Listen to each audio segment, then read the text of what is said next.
மேடையில் அமர்ந்திருக்கும் அனைவருக்கும் வணக்கம். பத்திரிகை நண்பர்கள், ஊடக நண்பர்கள், இணையதள நண்பர்கள், பிஆர்ஓ நிக்கில் முருகன், மேனேஜர் முருகேசன். முருகேசா, நீ என் மகனானி எங்கே இருக்கிறாய்? அனைவருக்கும் வணக்கம். மேடையில் பேசி கைத்தட்டல் வாங்கும் அளவிற்கு நான் செந்தமிழன் சீமான் இல்லை. தயவு செய்து நீங்களே ஒரு தடவை கை தட்டிடுங்கப்பா. இந்த கைத்தட்டல்கள் அனைத்தும் பரமசிவன் பாத்திமா அந்த குழுவிற்கு தான் போய் சேரும்.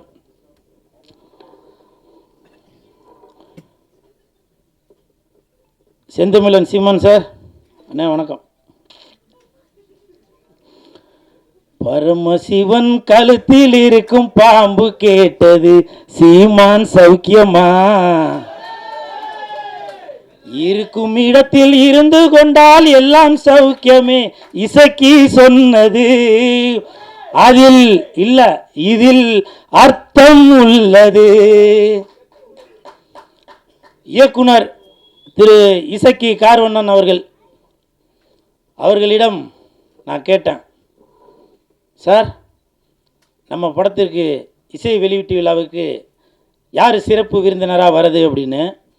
அப்போது இயக்குனர் சொன்னாங்க, 2 சிறப்பு விருந்தினர் வராங்க, ஒன்று சீமான், இன்னொன்று கூல் சுரேஷ் அப்படின்னு சொன்னாங்க. அந்த இடத்துல ஒரு திருத்தம். என்ன திருத்தம்னா, சிறப்பு விருந்தினர் என்றால் அது சீமான், சிரிப்பு விருந்தினர் என்றால் அது கூல் சுரேஷ். அதற்கு ஒரு காரணம் இருக்கு. என்ன காரணம்னா, சீமான் என்றால் எழுச்சி, கூல் சுரேஷ் என்றால் குளிர்ச்சி, நாம் தமிழருக்கு உண்டு வளர்ச்சி.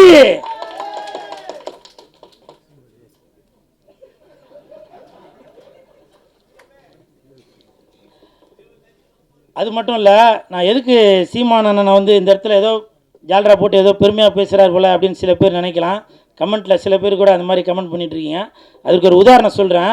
இந்த பரமசிவன் பாத்திமா அந்த படத்திற்கு உண்மையிலேயே தகுதியான ஒரு மனிதர் என்றால் அது செந்தமிழன் சீமான் அண்ணன் மட்டும்தான். தமிழகத்தில் மட்டுமல்ல, இந்தியாவில் மட்டுமல்ல, உலகத்தில் உள்ள யாரை எடுத்துட்டாலுமே சரி, இந்த பரமசிவன் பாத்திமா படத்திற்கு இசை வெளியீட்டு விழாவிற்கு வரக்கூடிய தகுதியான ஒரே மனிதர் அது செந்தமிழன் அண்ணன் சீமான் அவர்கள் தான். காரணம், பாத்திமா பரமசிவன், பரமசிவன் பாத்திமா, பரமசிவன் ஆண், பாத்திமா பெண். தமிழகத்தில் 234 தொகுதிகளிலுமே புரிஞ்சிருக்கும் நினைக்க தட்டுங்க.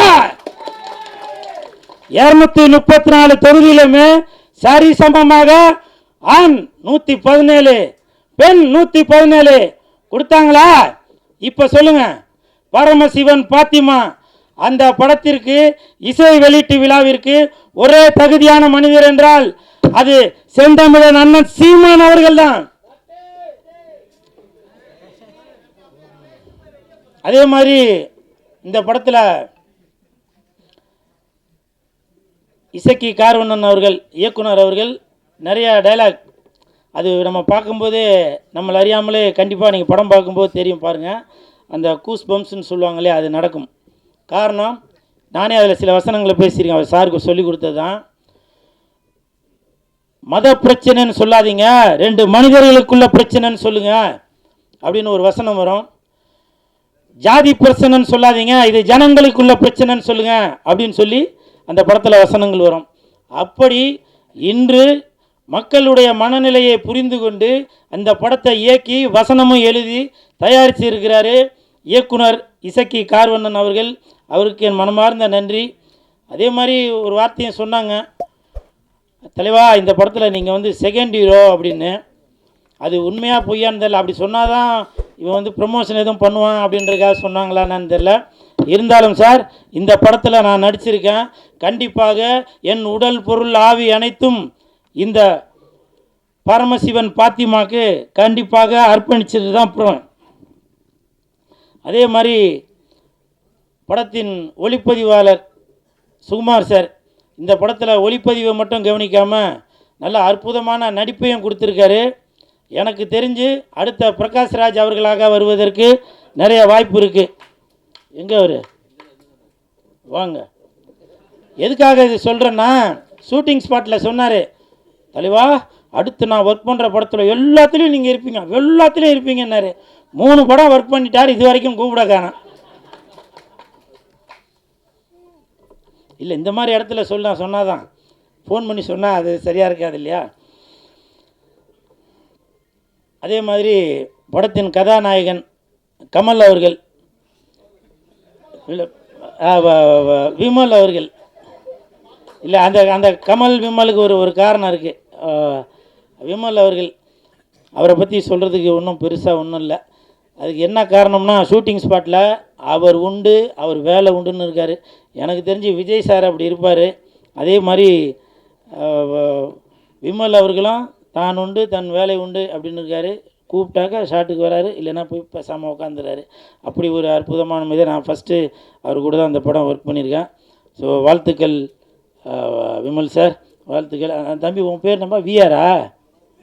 விஆர். அந்த தம்பி வந்து என் பக்கத்தில் உட்காந்துருக்கும்போது நான் எழுதிட்டு இருந்தேன், அண்ணா என்னையும் கொஞ்சம் இப்போ நல்லா பில்டப்பாக சொல்லுங்கண்ணா அப்படின்னா. ஆனால் அவன் பேசும்போது அது சொல்லியிருக்கணும்ல, அது சொல்ல காணோம். இருந்தாலும் பரவாயில்ல, அந்த தம்பி விஆர் இந்த படத்தில் நல்லா நடிச்சிருக்கான். அந்த பொண்ணு கூடயே சுற்றின்னு இருப்பான். அவருக்கும் என் மனமார்ந்த நன்றிகளை தெரிவித்துக் கொள்கிறேன். அப்புறம் மிகப்பெரிய நன்றி இயக்குனர் அவர்களுக்கும் இசையமைப்பாளர் உங்கள் பேர் என்ன சார்? தீபன் அவர்களுக்கு என் மனமார்ந்த நன்றி. ஏன்னாக்க நான் ஆடுற மாதிரி ஒரு பாட்டு போட்டு கொடுத்துருக்கீங்க, மிக்க நன்றி. ஏன்னா என்னையும் இந்த மாதிரி ஆட முடியும் அப்படின்னு சொல்லி எனக்கு ஒரு ஒரு ஒரு பேர் ஒன்று கொடுத்து, அந்த பேர் வந்திருக்காங்களா? அதெல்லாம் வரவேணான்னு இருப்பீங்களா? கூல் சுலேஷ் வளர்ச்சி பிடிக்காதாப்பா? என்ன பாலா? ஆமாம் ஆமாம், சிவசிவாய. அப்புறம் இந்த படம் வந்து ஜூன் 5ஆம் தேதி தான் ரிலீஸ் ஆக போகுது அப்படின்னு சொல்லி இயக்குனர் அவர்கள் என்கிட்ட சொன்னாங்க. உடனே எனக்கு வந்து ரொம்ப கன்ஃபியூஸ் ஆகி போச்சு. ஏன்னா அன்னைக்கு தான் தக் லைஃப் படம் ரிலீஸ் ஆகுது. அப்போ நான் வந்து சார்கிட்ட கேட்டேன், சார் அன்னைக்கு தான் தக் லைஃப் படம் வருது, அப்போ கமலுக்கும் விமலுக்கும் போட்டியா அப்படின்னு கேட்டேன். ஐயோ அப்படிலாம் இல்லை சார் அப்படின்னாரு. அப்போது சிம்புவுக்கும் கூல் சுரேஷுக்கும் போட்டியா அப்படின்னா, ஐயோ அப்படிலாம் இல்லை சார் அப்படின்னாரு. நான் வந்து இயக்குனர் அவர்களிடம் ஒரு தாழ்மையான ஒரு வேண்டுகோள் ஒன்று வைத்தேன். என்னன்னாக்கா, அன்னைக்கு என் தலைவன் எஸ்டிஆர் அவர்கள் நடித்த படம் வருது, அதனால் நீங்கள் ஒரு நாள் தள்ளி ஜூன் 6ஆம் தேதி வைங்க அப்படின்னு சொன்னேன். அந்த வேண்டுகோளை ஏற்றுட்டார். ஏன்னா இதுதான் என் தலைவன் எஸ்டிஆருக்கு நான் செய்யும் கைமாறு. இது வந்து பெரிய போட்டி எதுவும் இல்லை, இருந்தாலும் என் தலைவனை நான் இப்படி தான் பார்க்கணும் அப்படின்ற ஒரு எண்ணத்தில் தான் சொல்கிறேன். என்றைக்குமே வெந்து தணிந்தது காடு, வெந்து தணிந்தது காடு, சீமானனுக்கு வணக்கத்தை போடு. அப்புறம் இன்னொரு முக்கியமான விஷயம், கமல் சார், நீங்கள் வந்து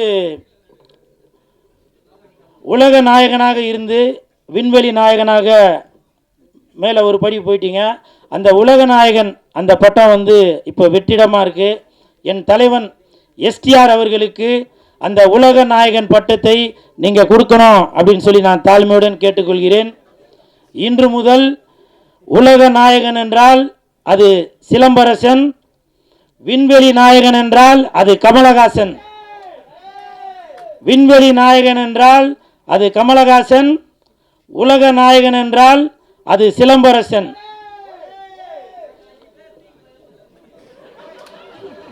என்னவோ சொன்னீங்கப்பா, கேட்கலவா? பரமசிவன் பாத்திமா வருகின்ற ஜூன் 6, கொஞ்சம் பார்த்துமா. நன்றி நன்றி நன்றி நன்றி. இடத்துல ஒரு ஒரு விஷயம் சொல்லணும்னு நினைக்கிறேன். இப்போ நிறையா பேர் நினைக்கலாம், என்னவோ அப்படி போட்டுன்னு அப்படி வந்து நிற்கிறானடா அப்படின்னு.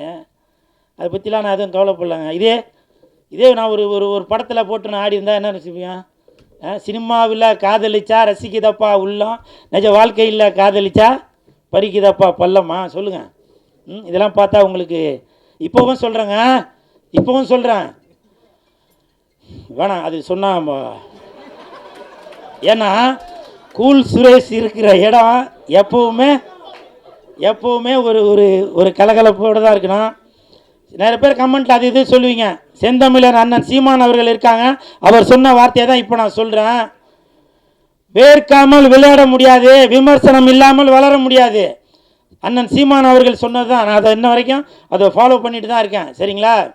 நிறையா பேர் நினைக்கலாம், என்னப்பா இவர் வந்து ஏதோ கோமாளி வேஷம் போட்டுட்ருக்காரு அப்படின்னு. நான் கோமாளி இல்லைங்க, இன்னை வரைக்கும் ஏமாளி. என்னை எத்தனை இயக்குநர்கள் ஏமாற்றிருக்காங்க தெரியுமா? எத்தனை தயாரிப்பாளர்கள் என்னை ஏமாற்றிருக்காங்க தெரியுமா? ஒரு படத்துக்கும் கதாநாயகன் கதாநாயகி அவங்க இவங்க எல்லாரையும் நடிக்க வச்சு அதை பண்ணி இதை பண்ணிவிட்டு வெள்ளிக்கிழமை மணிக்கு என்கிட்ட சொல்லுவாங்க, சார் நான் தெரியாமல் அவரை புக் பண்ணிட்டேன், தெரியாமல் இவங்களை புக் பண்ணிட்டேன் அப்படின்லாம் சில விஷயங்கள்லாம் சொல்லுவாங்க. அப்போ என்கிட்ட சொல்லுவாங்க, சார் நீங்கள் தான் வந்து கொஞ்சம் ஏதாவது இது பண்ணுங்கள், நான் உங்களை அடுத்த படத்தில் அதை பண்ணுறேன் இதை பண்ணுறேன்னு. இப்போவும் சொல்கிறேன், நான் கோமாளி இல்லைங்க, ஏமாளி.